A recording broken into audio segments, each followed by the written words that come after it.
So hello guys and welcome back to the channel. Today I'm going to show you how to use tags in Microsoft Planner. So the first thing you want to do is go over to your Microsoft Planner, log in. From there you can see my day, my tasks, my plans, my portfolios, new plan, and some similar stuff as well.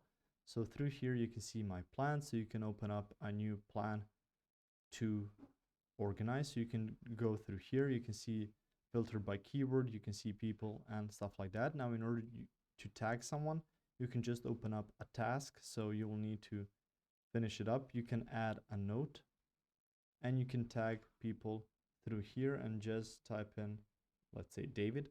And if you have someone that's called David within your planner, they will get a notification to take a look at that task.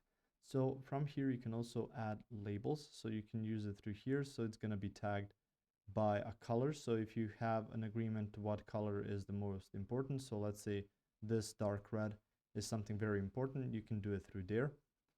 And you can label stuff like that. So you can also tag people through here by assigning them assignments.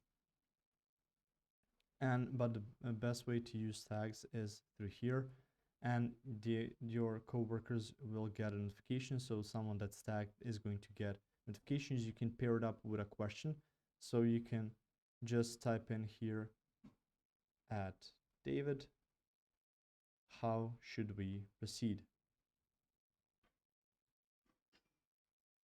And from there David will get a notification.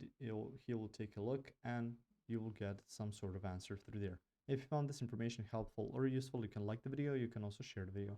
You can subscribe to our channel and click the notification bell to get notified about new videos on Microsoft Planner or some other topics you might enjoy as well. See you guys in the next one.